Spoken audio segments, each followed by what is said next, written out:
You don't have to just tolerate having the highest diabetes, the highest obesity. You know, black people have the worst quality of life of any people in America. Whatever you talk about in America and you go to quality of life, we're at the bottom. The impact of obesity and diabetes on the health of African Americans cannot be overstated.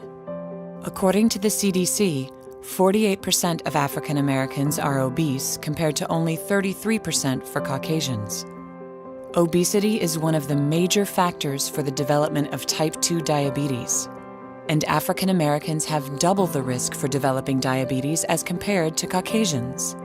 For this reason, Movement is Life is partnering with faith-based organizations to help them and their congregations understand that increasing physical activity and movement can improve their health and reduce comorbid conditions. Is it immobility that leads to obesity, and obesity that leads to arthritis? Or is it arthritis that leads to immobility and leads to lack of movement around, taking in the same number of calories, and getting obese? The problem with this vicious cycle of obesity is that it's associated with other problems. It is a vicious cycle. Limited mobility leads to limited physical activity, which can lead to weight gain. And increased weight is one of the reasons for joint pain. African Americans report severe joint pain at a rate of nearly 2 times higher than Caucasians. My knees they hurt, arthritic, because of the gain of weight.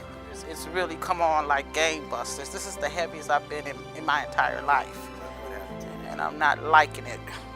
It's very problematic. You find that there are things that you thought you were able to do before, they become a chore to do now. Getting out of the bed is problematic. I mean, you roll. You don't just get up, you roll. Attending to your hygiene is problematic. Going to the bathroom is problematic, because as you widen, your arms don't get any longer. But I can't see myself living out the rest of my life like that, struggling, when I can do something about it. You know, our church used to have fried chicken and all that stuff all the time. And they finally leveraged on me. And consequently, today, the menu here at the church is radically different than what it used to be. So the fried chicken is gone. Now they have baked chicken and they have this other kind of chicken that they got. And this is because of what? Because of the health ministry, because of educating the congregation to how this is effective. We have a lot of doctors who are members of this church, and they've raised the level of understanding of how health impacts their lives and how we've got to, how we can fight back. Movement is critical for my patients from a primary care standpoint because it sits at the core or the center of so many comorbidities that I see on a daily basis. Diabetes, hypertension, depression, cancer, and of course arthritis and other musculoskeletal disorders. And so being more active, moving around, getting your heart rate up are all critical to helping to diminish some of the consequences of these comorbid conditions if you're not active. Changing attitudes and approaches to diet, as well as increasing movement, is the key to creating better health for many African Americans. Breaking the vicious cycle is not only important, it is necessary.